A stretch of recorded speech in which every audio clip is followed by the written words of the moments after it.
Reputasi Malaysia sebagai salah sebuah negara Islam yang terbaik di dunia. Macam mana kita dapat status terbaik ni? Sebab pujian antarabangsa. Tak payah pergi jauh lah. Kalau kita pergi Mekah, Insya Allah, Malaysia.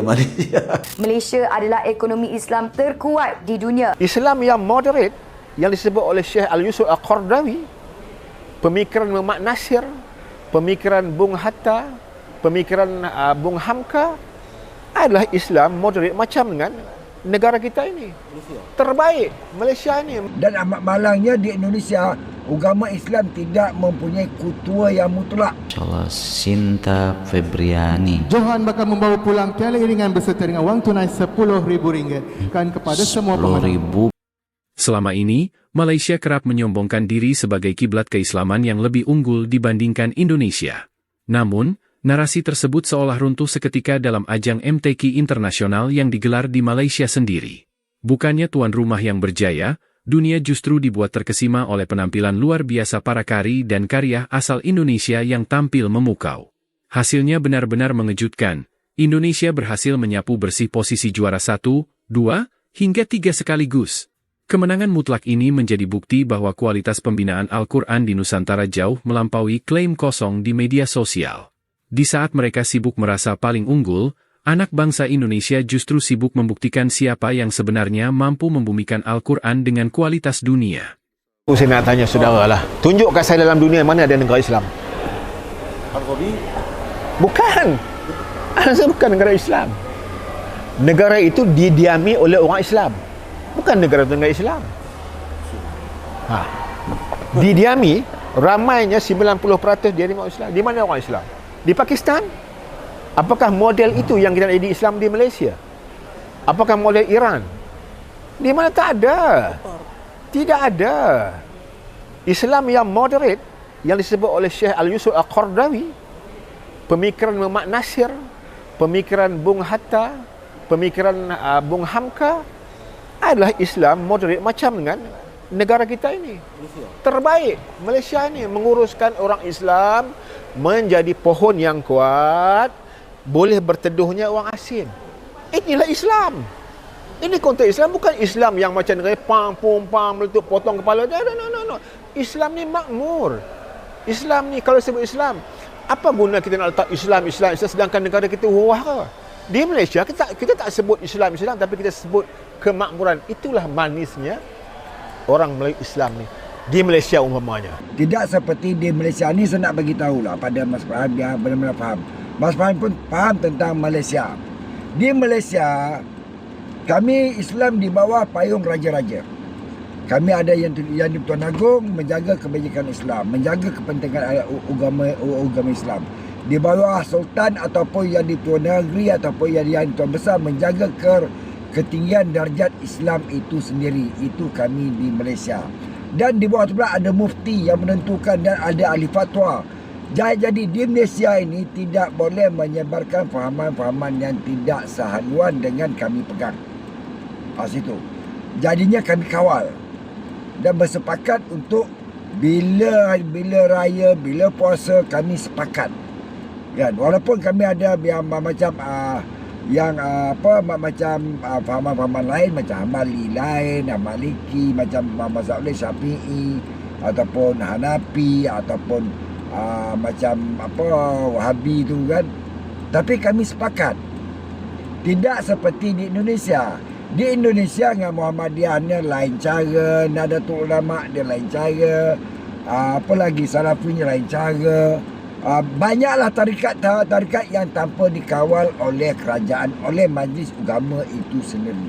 Dan amat malangnya di Indonesia, agama Islam tidak mempunyai ketua yang mutlak untuk menjaga keharmonian agama ini. Betul, majlis ulama Islam Indonesia tapi dia tak boleh jaga, dia tidak boleh menentukan. Ini amat malang bagi Indonesia yang 280 juta penduduk dan 87% daripada 287 juta itu adalah beragama Islam. Ini amat malang. Seandainya Indonesia ini agama Islam di Indonesia ini diketuai oleh satu orang yang berkuasa penuh, menentukan itu ikut sealiran, saya rasa baik Nahdlatul Ulama ke Muhammadiyah ke, akan berjalan seiringan membuatkan Islam di Indonesia lebih gagah dan lebih besar dan lebih berwibawa dan lebih dihormati orang. Patutlah saudara, dunia Islam cukup respect dengan PMX kita dan negara kita juga dipandang tinggi oleh negara-negara Islam seluruh dunia. Malaysia bukan hanya berada di kelompok 10 teratas ekonomi Islam terkuat di dunia, malah berada di tangga yang pertama, saudara. Cuba saudara tengok skor indeks dekat atas tu. Malaysia berada di tangga yang pertama, meninggalkan tangga kedua dengan jurang perbezaan yang cukup besar. Kita sebagai rakyat Malaysia seharusnya merasa bangga dengan pencapaian Malaysia selaku negara Islam yang tersohor, saudara. Tapi itulah saudara, ada pula di kalangan rakyat Malaysia yang tak habis-habis nak condemn negara kita, sedangkan dunia Islam sendiri memandang tinggi negara kita. Semoga PMX dan seluruh pentadbiran kerajaan perpaduan terus bekerja kuat. Kita juga harus mainkan peranan support madani kita. Seolah-olah di atas dunia ni tak ada umat Islam yang lebih baik daripada orang Malaysia. Tak ada satu negara Islam yang lebih aman, lebih baik, lebih makmur, lebih aman, lebih damai melebihi daripada negara Malaysia. Cuba kita tengok baru-baru ni Syekh Ali Jum'ah datang. Mantan mufti besar Mesir. Beliau datang di sini. Banyak majlis-majlis yang dilakukan di sini. Banyak orang datang pun. Lepas balik, beliau diinterview. Beliau ditemu ramah dalam satu TV station di Mesir.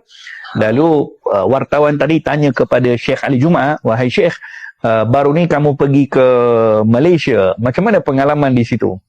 Walaupun bukan pertama kali Syekh Ali Jum'ah datang ke Malaysia, setelah beberapa tahun baru beliau datang, beliau sebutkan dengan satu jawapan, saya dengar jawapan beliau. Macam mana jawapan itu keluar daripada hati beliau, menyebutkan segala bentuk pujian seolah-olah di atas dunia ni tak ada umat Islam yang lebih baik daripada orang Malaysia. Allah. Seolah-olah tak ada satu negara Islam yang lebih aman, lebih baik, lebih makmur, lebih aman, lebih damai melebihi daripada negara Malaysia. Seolah-olah jawapan beliau tu macam tu kepada wartawan tadi. Katanya, Masya Allah, muhibbin katanya. Orang-orang Malaysia ni saling berkasih sayang. Mereka meraihkan, mereka buat majlis itu, mereka buat majlis seperti ini. Tak ada satu kacau pun. Berpuluh ribu orang datang dalam majlis. Tak ada bergaduh pun, tak ada gini. Hidup dalam keadaan bernamai. Hidup majlis-majlis mahabbah Nabi, majlis selawat hidup. Masya Allah, tabarakallah. Jadi demikian bagaimana orang-orang luar yang memandang kepada kita. Dengan markah 91% disandang oleh saudari Sunarti Larissa dari Sulawesi Tengah, Indonesia. Sulawesi Tengah, Sunarti Larissa. Pemenang tempat ketiga bakal membawa pulang RM6,000 serta piala iringan. 6.000, 6 kali 4 gitu ya. RM1 kan 4.000 kalau nggak salah gitu ya. Jadi sekitar 24 ya. Mungkin 24 atau 25. Seterusnya Naib Johan disandang oleh saudari Ma'rifah dengan markah 91.5% dari Sulawesi Selatan, Indonesia. Ma'rifah kan Indonesia lagi. Pemenang Naib Johan bakal membawa pulang wang tunai RM8,000 beserta dengan piala iringan. 8.32 kira-kira ya, mungkin seperti itu. RM1 4.000 lebih, 4.300 apa gitu sekarang ya. Dan seterusnya Johan bagi kategori Korea dengan markah 91.5% disandang oleh saudari Cynthia Febriani dari Kalimantan Tengah, Indonesia. Kalimantan Tengah, Kalteng, Masya Allah, Cynthia Febriani. Johan bakal membawa pulang piala iringan beserta dengan wang tunai RM10,000 kan kepada semua pemenang. Kemenangan mutlak Indonesia di MTQ Malaysia membuktikan kualitas kari kita tak tertandingi. Prestasi nyata ini membungkam klaim kosong tentang siapa yang paling islami. Bukti lapangan selalu bicara jauh lebih keras,